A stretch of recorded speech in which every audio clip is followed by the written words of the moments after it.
Hi అండి, ఇవాళ మా ఇంట్లో సండే స్పెషల్ చికెన్ కర్రీ చేస్తున్నాను. ముందుగా బాండీ పెట్టుకొని అందులో సరిపడినంత ఆయిల్ వేసి చెక్క, లవంగాలు, కరివేపాకు వేసి ఫ్రై చేస్తున్నా. తర్వాత ఆనియన్స్ వేసి ఫ్రై చేసుకోవాలి. అవి ఫ్రై అయ్యేలోపు ఇందాక మీకు మిక్సీలో చూపించిన పదార్థాలన్నీ మిక్సీ పట్టుకుందాం. ఉల్లిపాయలు ఫ్రై అయ్యాక చికెన్ వేసుకోవాలి. చికెన్లో ఉన్న వాటర్ అంతా ఎగిరిపోయే వరకు చికెన్ ఫ్రై చేసుకోవాలి. ఆ మిక్సీ జార్లో ఏమేమి వేసానంటే టమాటాలు, ఉల్లిపాయలు, కరివేపాకు, పుదీనా, కొత్తిమీర, అల్లం చున్నులపాయలు వేసి కలిపిన పేస్ట్ అండి అది.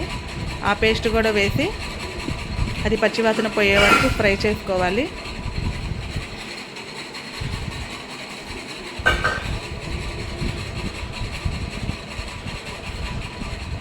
అలా ఫ్రై అయ్యాక దాంట్లో రుచికి సరిపడినంత సాల్ట్,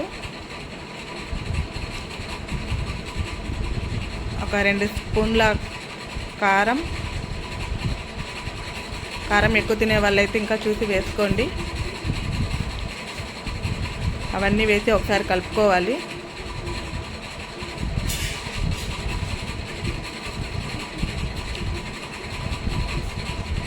తర్వాత గరం మసాలా,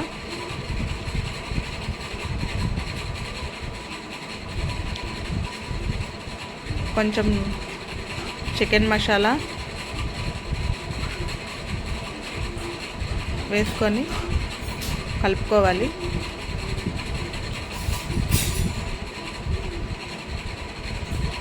అలా కలుపుకున్న తర్వాత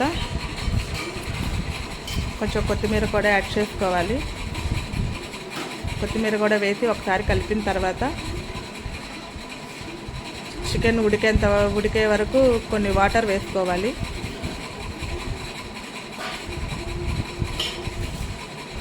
అలా ఉడికిన తర్వాత ఫైనల్గా ఇలా రెడీ.